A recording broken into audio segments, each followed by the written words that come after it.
नमस्कार दोस्तों, HRI news पर आपका बहुत बहुत स्वागत है। दोस्तों, किसान आंदोलन से संबंधित बेहद बड़ी खबरें सामने निकल के आ रही हैं। एक एक करके तमाम बेहद बड़ी खबरें आप तक पहुंचाएंगे। वहीं अगर आप हमारे चैनल पर नए हैं तो चैनल को सब्सक्राइब करके पास ही बने घंटी के आइकन को दबाना मत भूलिएगा। तो दोस्तों, पहली बड़ी खबर जान लेते हैं। राकेश टिकैत के आंसू बने टर्निंग पॉइंट, गाजीपुर के बवाल पर मुजफ्फरनगर में आज होगी महापंचायत। जी हां दोस्तों, गाजीपुर बॉर्डर पर राकेश टिकैत पुलिस प्रशासन पर गलत कार्रवाई का आरोप लगाते हुए रो पड़े, जिसको लेकर मुजफ्फरनगर में उनके समर्थकों में नाराजगी है। उनके बड़े भाई नरेश टिकैत ने मुजफ्फरनगर में आज के दिन महापंचायत बुलाई है। तो देख सकते हैं दोस्तों, राकेश टिकैत के समर्थन में मुजफ्फरनगर में आज होगी महापंचायत। टिकैत के समर्थक ले सकते हैं बड़ा फैसला। और वहीं मुजफ्फरनगर में नरेश टिकैत ने मोर्चा संभाल रखा है। चलिए दोस्तों, अगली खबर की तरफ चलते हैं। राकेश टिकैत के समर्थन में जिंद चंडीगढ़ मार्ग हुआ है जाम, भिवानी से दिल्ली के लिए निकला है जत्था। ट्रैक्टर परेड के दौरान हुई हिंसा के बाद दिल्ली की सीमाओं पर पुलिस एक्टिव हो गई है। दिल्ली के अलग अलग बॉर्डर्स पर बैठे प्रदर्शनकारी किसानों के खिलाफ कार्रवाई की तैयारी है। गाजीपुर बॉर्डर पर भारी संख्या में पुलिस बल की तैनाती की गई है। इसी बीच जिंद में भारतीय किसान यूनियन के प्रवक्ता राकेश टिकैत के समर्थन में किसानों ने सड़क जाम कर दी है। दिल्ली की सीमाओं पर पुलिसिया कार्रवाई से नाराज होकर किसानों ने हाईवे को जाम किया है। किसानों में जबरदस्त गुस्सा देखने को मिल रहा है। हरियाणा के जिंद चंडीगढ़ मार्ग को किसानों ने जाम कर दिया है। हजारों की तादाद में किसान सड़कों पर उतर आए हैं। किसानों का कहना है कि राकेश टिकैत से पहले पुलिस उन्हें गिरफ्तार करे। और वहीं राकेश टिकैत को समर्थन देने के लिए भिवानी से दिल्ली के लिए निकला है किसानों का एक बड़ा जत्था। तो देख सकते हैं दोस्तों, महत्वपूर्ण खबर है। चलिए अगली खबर की तरफ चलते हैं। गाजीपुर बॉर्डर पर हुआ है बवाल, राहुल और प्रियंका गांधी का ट्वीट, कहा किसान आंदोलन तोड़ने वाले हैं देशद्रोही। जी हां दोस्तों, बेहद बड़ी खबर है। किसान आंदोलन को लेकर देश भर में जारी घटनाक्रम पर कांग्रेस महासचिव प्रियंका गांधी ने ट्वीट किया है। उन्होंने केंद्र सरकार पर निशाना साधते हुए कहा कि गाजीपुर और सिंधु बॉर्डर पर किसानों को धमकाया जा रहा है। जो किसानों के आंदोलन को तोड़ना चाहते हैं वे देशद्रोही हैं। प्रियंका गांधी ने आगे कहा है कि यह लोकतंत्र के हर नियम के विपरीत है। उन्होंने आगे लिखा कि कांग्रेस किसानों के साथ खड़ी है। इस संघर्ष में किसान देश का हित है। जो उन्हें तोड़ना चाहते हैं वे देशद्रोही हैं। प्रियंका गांधी के अलावा उनके भाई और कांग्रेस के पूर्व अध्यक्ष राहुल गांधी ने भी किसानों के मुद्दे पर ट्वीट किया है। उन्होंने लिखा कि ये एक साइड चुनने का समय है। मेरा फैसला साफ है, मैं लोकतंत्र के साथ हूँ। मैं किसानों और उनके शांतिपूर्ण आंदोलन के साथ हूँ। यहाँ पर यह बड़ी खबर सामने निकल के आई है प्रियंका गांधी और राहुल गांधी की तरफ से। दोस्तों, चलिए अगली खबर की तरफ चलते हैं।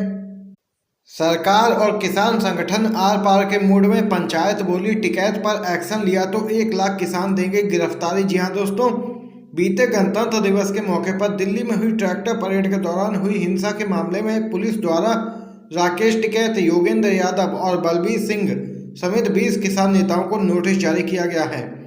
पुलिस का आरोप है कि किसान नेताओं ने ट्रैक्टर परेड के लिए जारी दिशा निर्देशों का उल्लंघन किया है। इससे पहले दिल्ली पुलिस द्वारा 37 किसान नेताओं के खिलाफ FIR भी दर्ज की गई थी। इसी बीच ये खबर चर्चा में बनी हुई है कि भारतीय किसान यूनियन के प्रवक्ता राकेश टिकैत सरेंडर कर सकते थे, लेकिन यहाँ पर गाजीपुर बॉर्डर से बड़ी खबर सामने निकल के आई है। राकेश टिकैत ने ऐलान किया है कि वह गिरफ्तारी नहीं देंगे और उन्होंने आरोप लगाया है कि भाजपा के लोगों से यहाँ पर यानी कि आंदोलन स्थल पर गुंडागर्दी करवाई जा रही है। राकेश टिकैत ने कहा कि भाजपा विधायक आंदोलन स्थल पर कई आदमी लेकर आए और किसानों को पीटने का काम किया। अगर भारतीय मीडिया में हिम्मत है तो इसे दिखाया जाए। किसानों को कुछ हुआ तो इसकी जिम्मेदार सीधे तौर पर प्रशासन ही होगा। साथ ही राकेश टिकैत ने यह भी कहा कि अगर गोली चलानी हो तो यहीं पर चलेगी, लेकिन गिरफ्तारी कोई नहीं देगा। तो देख सकते हैं दोस्तों, यहाँ पर यह बड़ी खबर सामने निकल के आई है। राकेश टिकैत ने कहा है कि किसानों का आंदोलन जारी रखा जाएगा, गिरफ्तारी नहीं दी जाएगी और अगर तीनों ही विवादित कृषि कानून वापस नहीं लिए गए तो वह आंदोलन स्थल पर ही फांसी लगा लेंगे। ये बड़ी खबर सामने निकल के आई है दोस्तों राकेश टिकैत की तरफ से। चलिए अगली खबर की तरफ चलते हैं। राहुल गांधी ने एक बार फिर से साधा है निशाना मोदी सरकार पर। जी हां दोस्तों, कांग्रेस के नेता और केरल के वायनाड से सांसद राहुल गांधी ने आरोप लगाया कि एक या दो कॉरपोरेट देश को नियंत्रित कर रहे हैं। उन्होंने कहा कि ये लोकतंत्र के लिए अच्छा संकेत नहीं है।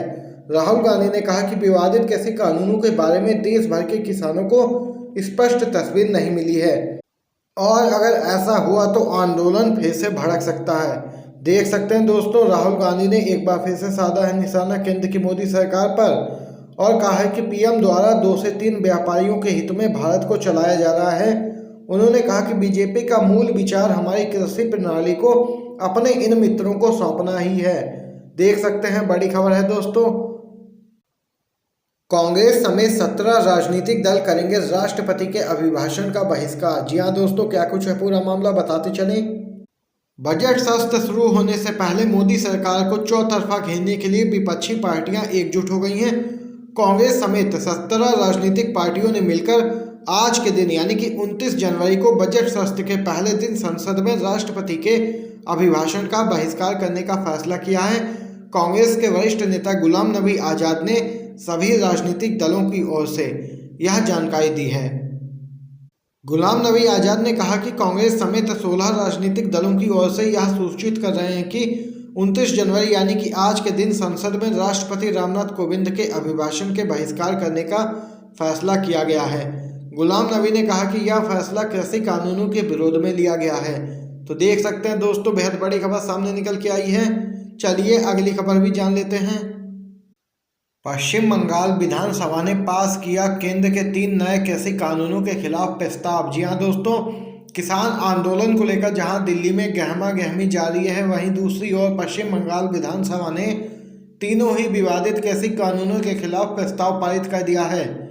हालांकि इसे लेकर सदन में भारी हंगामा भी हुआ और बीजेपी विधायकों ने वॉकआउट भी किया। बता दें कि इस प्रस्ताव पर लेफ्ट और कांग्रेस का पश्चिम बंगाल सरकार को समर्थन है। आपको बता दें कि प्रस्ताव पारित होने से पहले सीएम ममता बनर्जी ने कहा कि हम केंद्र सरकार से मांग करते हैं कि वह तीनों ही कृषि कानूनों को वापस ले। भाजपा हमेशा ही आंदोलन को आतंकवादी गतिविधि करार देती है। भाजपा पूरे देश को लंका कांड की तरह जला रही है।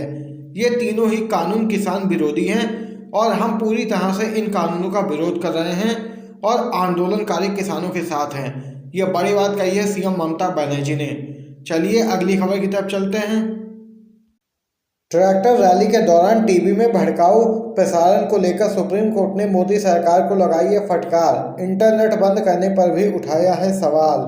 जी हां दोस्तों, बेहद बड़ी खबर दिल्ली से निकल के आ रही है। सुप्रीम कोर्ट ने बीते गुरुवार को केंद्र सरकार को उन टीवी कार्यक्रमों पर लगाम लगाने के लिए कुछ नहीं करने पर फटकार लगाई है और जिनके असर भड़काने वाले होते हैं, और कहा कि ऐसी खबरों पर नियंत्रण उसी प्रकार से जरूरी है जैसे कानून व्यवस्था बनाए रखने के लिए एहतियाती उपाय होते हैं। सुप्रीम कोर्ट ने गणतंत्र दिवस पर किसानों की ट्रैक्टर परेड के हिंसक होने के बाद दिल्ली के कुछ इलाकों में इंटरनेट सेवा बंद किए जाने का जिक्र किया और निष्पक्ष और सत्यपरक रिपोर्टिंग की जरूरत पर जोर दिया और कहा कि समस्या तब आती है जब इसका इस्तेमाल दूसरों के खिलाफ किया जाता है। तो देख सकते हैं दोस्तों, यहाँ पर सुप्रीम कोर्ट ने दिल्ली में इंटरनेट सेवा बंद करने को लेकर केंद्र की मोदी सरकार को लगाई है फटकार। चलिए दोस्तों अगली खबर की तरफ चलते हैं। कृषि कानूनों की संवैधानिक वैधता पर सवाल, सुप्रीम कोर्ट का केंद्र सरकार को नोटिस। सुप्रीम कोर्ट ने 3 कृषि कानूनों की संवैधानिक वैधता को चुनौती देने वाले केरल के कांग्रेस सांसद टीएन प्रतापन की याचिका पर बीते गुरुवार को सुनवाई की और केंद्र सरकार से जवाब मांगा। गौरतलब है कि सुप्रीम कोर्ट दिल्ली में जारी किसान आंदोलन को लेकर पूर्व में जारी याचिकाओं के चलते 12 जनवरी को इन कानूनों के अमल पर रोक लगा चुका है। आज की तमाम बेहद बड़ी खबरें दोस्तों आप लोगों ने जानी हैं। वहीं दोस्तों, अगर आपको वीडियो पसंद आया हो तो लाइक कीजिएगा, शेयर कीजिएगा, जिससे कि आपके दोस्त भी इन खबरों को जान सकें। आपका बहुत बहुत धन्यवाद दोस्तों।